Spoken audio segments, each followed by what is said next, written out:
Hey everybody, welcome. Thanks for pressing play. Welcome to another walk and talk. Talking yet again about urban myths and legends. Yes. So where are we? Well, we're here at it's called Lenoir Preserve. Lenoir. And formerly known as the Stillwell Estate. And that will become important in our narrative, in our story today. But this is just another one of these properties that is up here in Yonkers. And we're once again overlooking the Hudson River.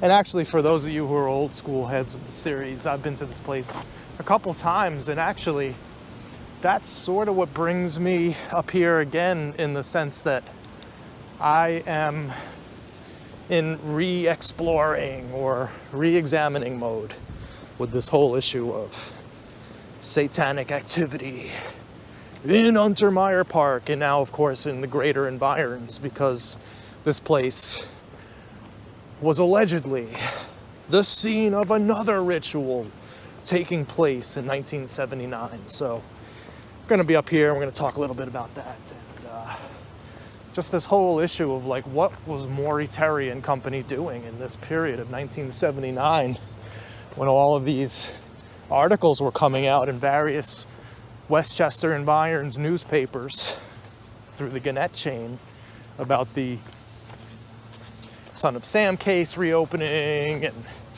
occultic activity, and Berkowitz had accomplices, and so on and so forth.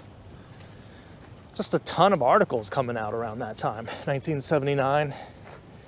And I don't think it's coincidental that there was a sighting of Satanistic activity here in Stillwell, now known as Lenoir Preserve.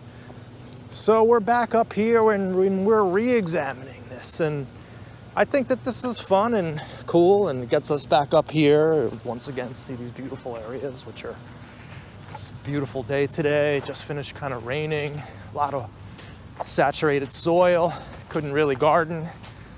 And so I figured that I want to get out here and kind of update my thinking, and in the process, oh, there I said the process, in the process of updating my thinking, well, if you're along for the ride, maybe helping you update your thinking as well. So we're here re-examining the whole notion of satanic activity along the Hudson River in Yonkers in the 70s, and its relation to the so-called Son of Sam. So anyway, I got a dog staring at me like, what the hell is this dude all about? So anyway, we'll just take a look around here. Beautiful mid-April day here in the Northeast. The deciduous trees haven't yet put out their leaves, just starting. That maple over there is just starting.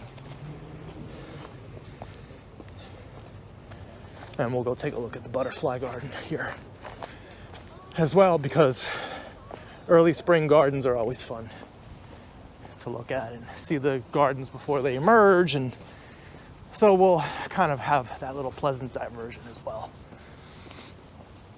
But I'm thinking I'm going to do this as a companion to a live stream, where I get deeper into the newspaper archives and the articles about this, and I prove my point in a more sequential way.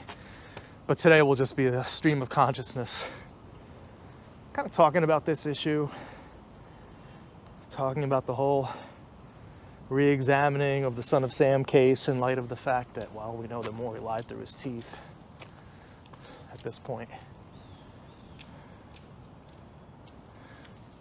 Hi. Hello. So let's go in the butterfly garden and we'll talk about that a little more.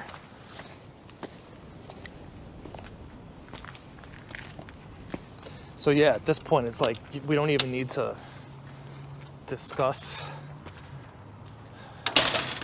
trying to refute Maury Terry anymore. It's just a given. The dude lied through his teeth about the whole damn thing. And now we need to re-examine the way we thought about these stories, because the dude poisoned our mind for so many years. I like this garden here. despite what it looks like now, this is actually a very abundant garden, and it looks like they've extended it out quite a bit since the last time I was here. Anyway, there's the mansion in the far distance where we'll get up to, and we'll look at it more. Another one of these abandoned mansions along the Hudson. And of course, areas like this are, of course, magnets for stories about satanic cults and satanic activities and druidistic activities in the middle of the night here. They make a perfect foil, a perfect backdrop for that kind of stuff. And of course, none of it's ever been actually proven. Yes, we have walked around with people who said they saw robed cultists, and robed cultists, people in robes, hooded robes, seems to be the main story you get from people. And of course, I don't discount everything. But since there was no Son of Sam cult, then there was no connection to whatever was going on here. And that's the big question. Whatever was going on here, there's no connection whatsoever to Berkowitz. I mean, we have to get that out of our mind.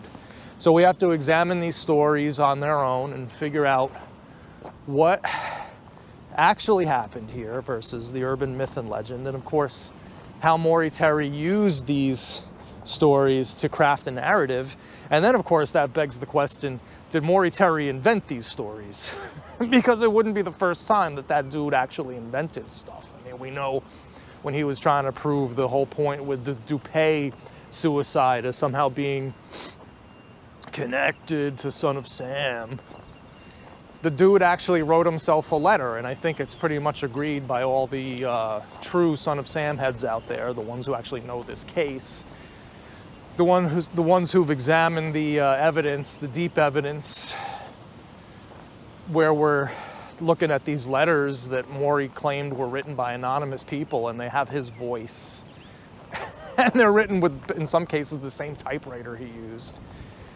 And they all seem to praise him and diss the Carr family and tell the same trope, satanic activity, this person was scared of this person died mysteriously after the arrest of Berkowitz.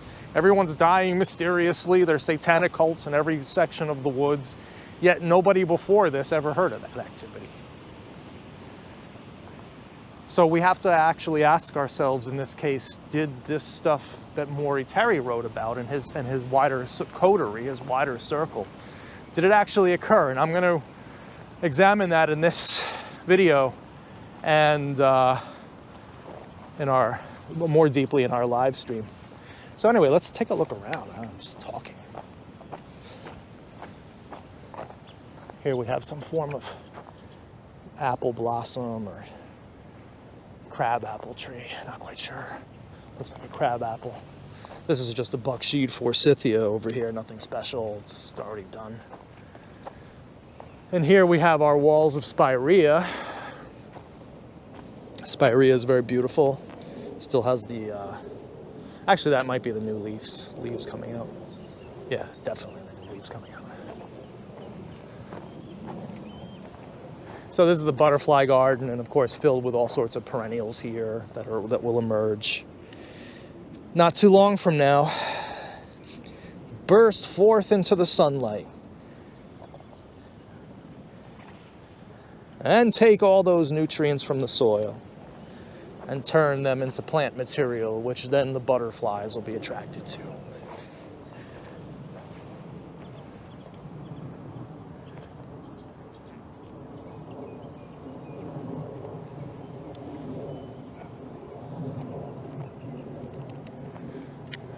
All right, so let's walk up to the mansion, because this is where it was in this area, this general area. It doesn't actually say that the mansion was the site of this alleged sighting. How do I get out of here? What's going on? There we go.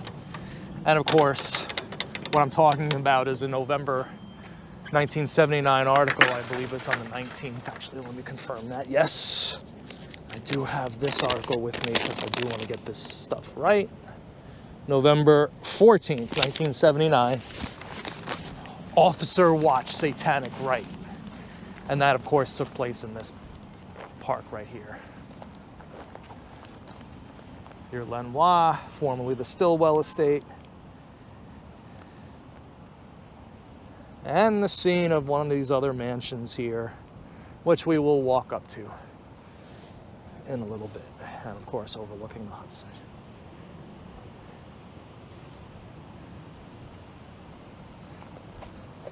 So in order to really fully understand our story here today, we have to understand timelines and context of what was going on in and around Maury Terry's life at this point.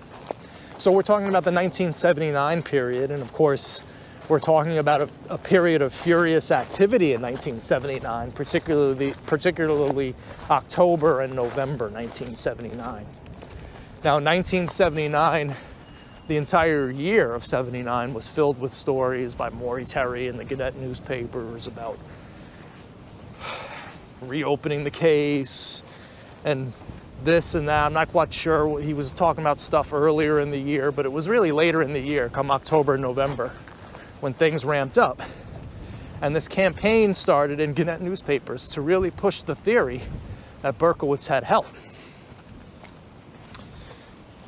And of course, we have the October articles about satanic cult activity in Untermeyer Park. And of course, that's peppered, mine steering you, of course, that's peppered in with articles about the reopening probe of the Santucci and the Queen's DA, as if that meant something, as if that meant that there was actually evidence that they were going to prove the theory. Right? Reopening a probe doesn't mean anything. It's what a lot of Maury Terry fans get all hot and bothered about. Just because you reopen something doesn't mean that you believe that there's a preordained outcome. And of course, we know that the reopening of the case went nowhere. If you listen to the actual real-world recordings of the tapes of Maury Terry and Leifer, they paint a very different picture than what Maury portrays in his book, where he's this dogged investigator working with his team that he personally assembled on the Queen's DA. And they're all doggedly looking for the truth and railing against the corruption of the NYPD and the ignorance of the wider public. When the reality is Herb Leifer was treating Maury Terry like he was a lunatic. And if you listen to the tape, he's saying to Maury Terry at every turn, he's like, no, we didn't find this, no, we didn't find that. Berkowitz wasn't seen in North Dakota, nobody ever saw this dude. It was just one story like that after another. So, all these articles are coming out October into November 1979, all having to do with the reopened probe, how Berkowitz had accomplices and help. Now, there's evidence to back this up in the book, but it's pretty clear. I'm not going to get into it deeply in this thing. We'll talk about it on the live stream, but it's pretty clear that this campaign of putting out all these articles at this time was heavily coordinated by Maury Terry and his coterie, his cabal of friends at the Gannett newspaper chain. So I have my questions about the dude, Ed Trapasso, who wrote this article here. Now, Ed Trapasso is thanked specifically in The Ultimate Evil. He was one of Maury Terry's boys. I tried getting in touch with Ed Trapasso several times. Dude doesn't reply to any emails. I'm not the kind of guy that's gonna harass someone, so, you know, all I can do is try to politely get in touch with the dude. But he wrote this article, Officer Watch Satanic Rite, and it came out in November 14th, 1979, coincidentally almost right smack dab in the middle of this coordinated press campaign talking about the reopening of the case and Berkowitz having accomplices. Now, what are the odds of this happening? Right? The property is only a half a mile from Untermeyer Park, where a satanic cult linked to Son of Sam killer David Berkowitz conducted black masses and other satanic rituals. So this article is actually mind steering you. It's giving you something as if it's fact, saying this place is only a half a mile from Untermeyer, where it's conclusively linked that Berkowitz was with this Untermeyer cult. So this article is actually linking you to other articles and making you refer back to the other articles which just said that this stuff was happening. There was actually no proof. And of course, this article is filled with 0 names of sources. It says that some officer watched the rite. Well, who was this officer? Where are the police reports about this? Why is this taking place smack dab in the middle of a press campaign where Maury Terry is talking about this exact same stuff? This cult that evaded capture for the so-called Son of Sam shootings, this wily group called The Process that was involved in Satanistic and druidistic practices here in full view of the public here in public spaces in Yonkers are going to be so dumb that they would go out in the middle of a press campaign and do their thing at 5 a.m. And of course, they were wearing the robes and having the German shepherds, so that was occurring too. So there you get your robes. They were red this time. Maury said it had to do with a sex ritual or a fertility rite. This dude was obsessed with this stuff. The guy was actually spiritually sick. He was obsessed with sex magic. He was obsessed with rituals. With Andrew Crispo, he's constantly talking about leather masks. He gets very defensive when accused of being a homosexual, along with Henry Chinati, the mentally ill homicide detective. Anyway, we're walking towards the Alder mansion here, where one of the biggest trolls of my video series, The Usher, told me that there were satanic rituals in this place, that they hung someone in this place, or was it the Glenwood power plant? I think they hung someone here, according to this guy. Of course, it later came out that the Usher was trolling me. It's another one of these Yonkers characters having fun at someone's behalf, which of course happened to Maury Terry like crazy. I'm not gonna trespass, because I don't think anything would happen, honestly. But it's not really worth it to me to trespass today. I'm just kind of riffing today, having a good time. Oh, here's someone. Enjoying the backyard. But I've been in this place a million times.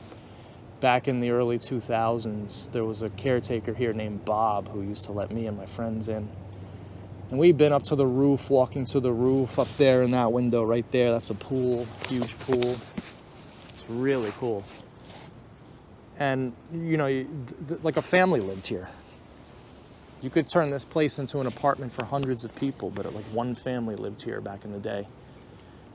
And of course, that's what fuels these conspiratards, these conspiracy theories, that yes, indeed, there was the rich elite that lived up here. It just so happens that New York City was the main mercantilistic city in the world for many years, especially back in these days. So, of course, the titans of capital and the titans of industry and all of these big deal dudes are going to live up here, and they like it up here because they can get their views of the Hudson. They could be close enough to the city that they can get down there conveniently, but far enough away from the hustle and bustle. It's the perfect area for them. So, of course, all these mansions sprung up here on North Broadway. The Untermeyer estate, Greystone, of course, existed before Untermeyer moved in. And then you have this Alder mansion here, owned by William Boyce Thompson. And, you know, we just are so flippant about, like, oh, yeah, this guy was a Satanist. He believed in the occult. How do you know? I'm not saying that the dudes didn't or that they were great people, but how do you know? You don't. You got your information from the likes of Maury Terry, and that's how he steered your mind into thinking about true crime. The guilt by last name business, the putting together crimes from newspaper articles business. I use newspaper articles to ridicule this because in newspaper articles, Maury Terry said that Berkowitz had help. So that newspaper article's a joke, just like many newspaper articles out there. Third-hand information written by biased people, and in this case, I think we have a coordinated campaign going on. What are the chances that in the middle of the Gannett newspaper chain, expose on the Son of Sam cult, which never existed, to promote, of course, the idea of reopening the case. What are the chances that Officer watched Satanic Rite? The rituals involve the drinking of wine, blood, and urine, and perhaps the sacrifices of German shepherds. So there they go with their urine drinking again. What's up with this dude, Maury Terry, and his friend Ed Trapasso? Like, their heads are constantly thinking about urine drinking. Do you think about that? I don't.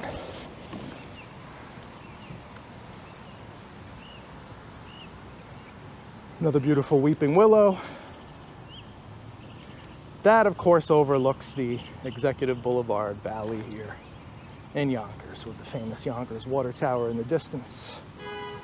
And looking south, about half a mile down, is Untermeyer Park. Place very familiar. Lighting is great today. The clouds look beautiful. And of course, we are here at the site of an alleged satanic ritual. Or was this the site? I don't know. I mean, there could have been. I mean, you know, Yonkers was filled with abandoned cool places like this. Did sick perverts use them for their nefarious means every now and then? Of course. Just like people went under the Brooklyn Bridge, right? All the Manhattan College brothers, that's what they used to do, go under the Brooklyn Bridge to rent their Brazilian young boy prostitutes. And I got that from a person who worked there for like 40 years. I mean, you know, so that happened under the Brooklyn Bridge. Sick stuff might have happened here. I mean, at this guess, you're at this point, your guess is as good as mine.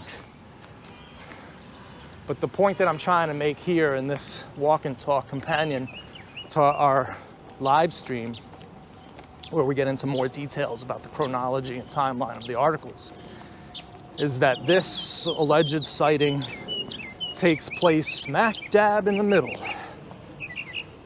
of a Gannett press campaign talking about this very stuff. I mean, I don't know. If I'm Ken, right, from the process, after I'm done making Maria cry in Untermeyer Park, what am I gonna do next? So let's go up to Stillwell, right when Maury Terry, our nemesis, is writing these articles about us, exposing us. And we're gonna go up to Untermeyer and let's do Satanistic and druidistic stuff in the woods. And then they get caught by an officer who's sitting there watching them. I thought these people were like diabolical, intelligent, wanting to evade everyone. But yet in this article, the officer saw that they were wearing red. They had 2 German shepherds with them. I mean, come on, this is like the fantasy of some spiritually sick, satanic panic freaks. And the sick part about it is that Maury Terry got not a sizable amount of you. There's really only very few people left who take him seriously. But he's still got people on that train of thought, looking at Satanism under every door and thinking that groups like Scientologists have some sort of undue influence and power over the body politic. And that defunct groups like The Process are somehow nefarious. Like, I don't claim to know what's happening at this stupid best friends crap. I mean, I couldn't care less. To me, it's just an animal sanctuary. I mean, what are they doing of any consequence that affects me or you in this world?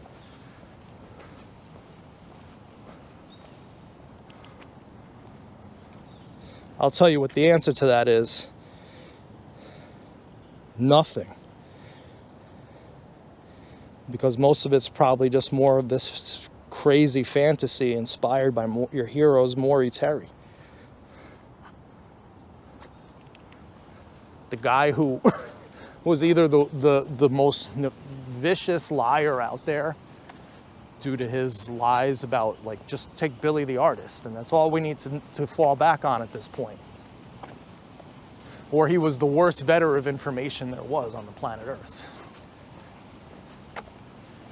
So, getting back to the main point, I've been having a good time talking in this, and I'm out here enjoying, wow, it's beautiful lighting. I love this today.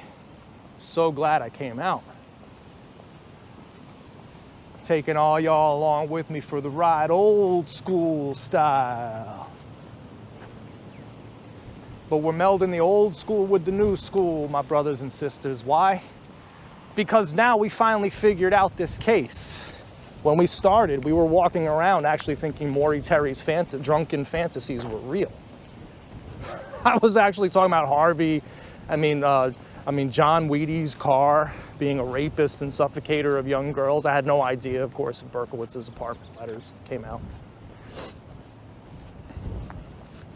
And of course, 3 years of our video series has prodded the release of all of this new information that has helped us make sense of this. So in a sense, it's great to come back out to these old school spots, especially when I'm feeling good, and re-examine stuff given the new information. Because when I came out here, it was literally my third video, and I was talking about the dead dogs of the aqueduct and about how Berkowitz was seen with a dog and went to a kennel. All things which are BS at this point. We know they're total BS. But I was talking about this stuff as real back then when I was walking this place. So it's a new day.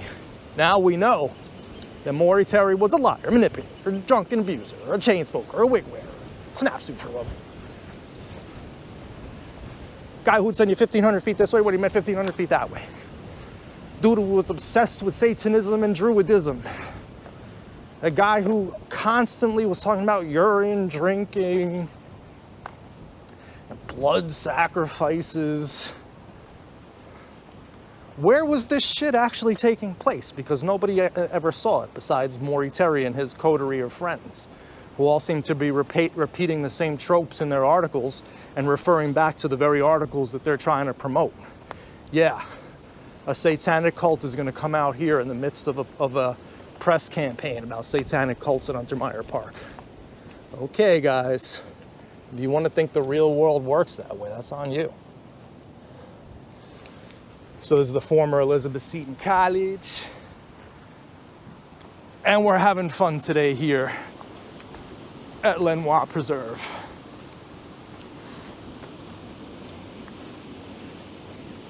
I mean, if you read this article by Ed Trapasso, who was just a crime writer at Gannett. The guy was nothing special.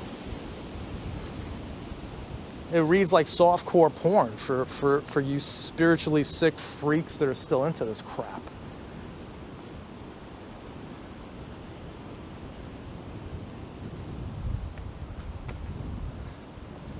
Talking about urine drinking.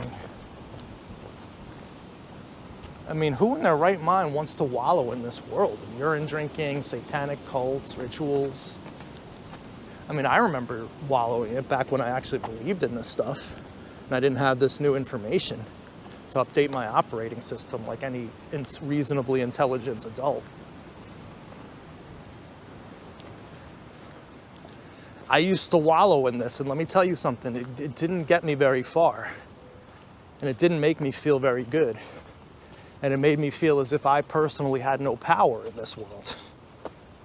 And that's the end result of all this conspiranoid thinking. It takes away your power. You may think that you're exposing something by looking at newspaper articles about some processed stuff from 1970, but you're not doing anything that has any value or pushes any envelopes in the real world.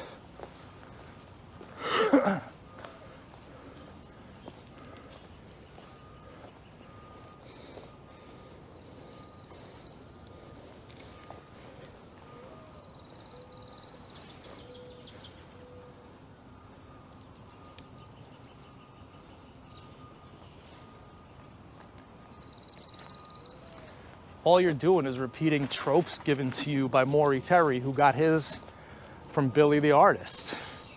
who I love, but let's just face who the reality of Billy the Artist was. He was a guy looking for drug money who figured out a way to con Maury Terry. And it was Billy the Artist who, in our interview with him, talked freely about, and I didn't even prompt it. He said that he was the one who wrote Satanistic graffiti up here. He always had a can of spray paint, and that he wrote all the Satanic graffiti up here. And that blew my mind, because I walked around with Mike Lorenzo in this place where we were just talking about that issue and speculating on who wrote the graffiti, and we both agreed it was local teenagers. Even in Maury Terry's article on the Satanic cult at Untermeyer Park, dated October, I believe, 24th of 1979, he shows a picture of the Devil's Cave that doesn't have nearly the amount of Satanic graffiti that it had later in 1984 when he took his promo shots. So Billy the Artist wrote the Satanistic graffiti here, but look at what it says here in this article, tying this to the Son of Sam. It says here, written on the walls, officials said, "We're welcome to hell, entering hell, and demon," officials said. However, the graffiti may not necessarily be connected to Saturday's occult activity. So even they leave themselves a hedge there. I mean, Maury Terry was the ultimate church lady. This dude had no knowledge of what was going on in the popular culture around him. Was he not aware that there were Black Sabbath fans? Actually, he probably wasn't, because Billy the Artist gave him an amalgamation of 3 Black Sabbath album covers, and Maury Terry said that that was Pete Perez from the 22 Disciples of Hell. So this guy is thinking Rush is a satanic heavy metal band, that Iron Maiden lyrics somehow indicate that there's a satanic cult behind the Long Island killings, and he's getting all his he's getting Black Sabbath drawings from Billy the Artist and calling them cult members. This is the dude who you're still putting stock into? This church lady, satanic panic freak by the name of Maury Terry, the liar, the drunkard, the manipulator, the abuser, the wig wearer, the chain smoker, the not good friend.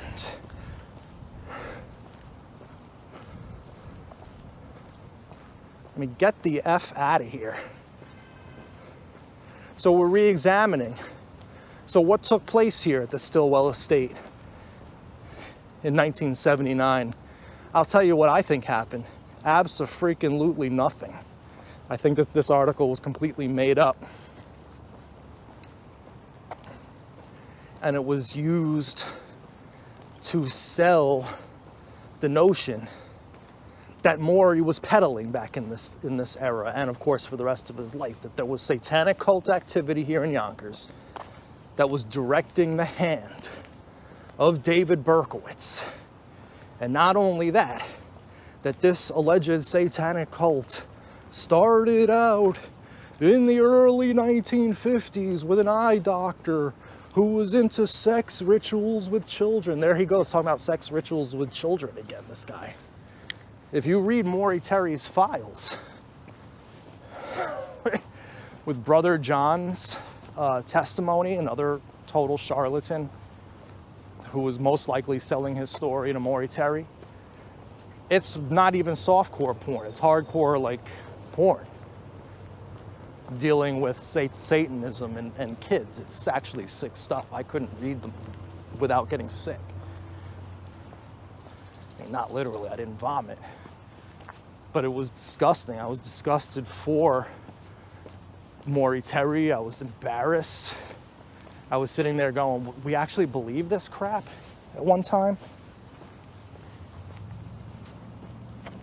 And there are people still mired in that today. Well, I mean, that's fine if they want to.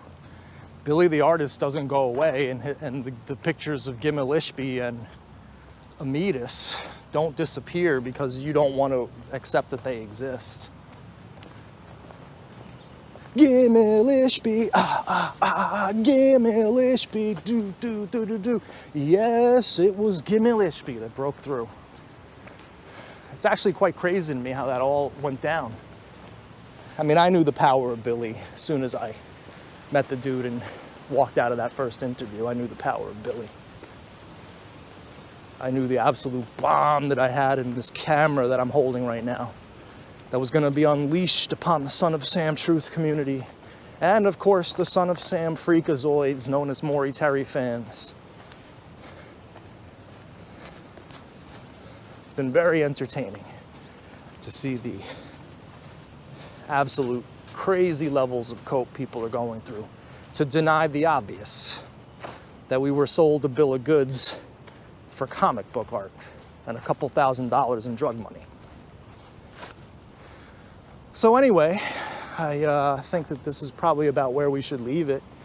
Don't have much more to say, and well, kind of out of material for today's walk and talk. So I hope you enjoyed the scenery today on this mid-April 2024 here in Yonkers, New York, where we discussed the veracity of these alleged satanic cult rituals that allegedly took place here. Did they not? I think at best at this point, the most we can say is maybe there were some hooded, robed people here at some point, but we have no idea who they were. It could have easily been Klansmen for all we know. And where's the pictures of all these dead animals? Like, I hear reports of it, but no one took a Polaroid shot. Where's the pictures?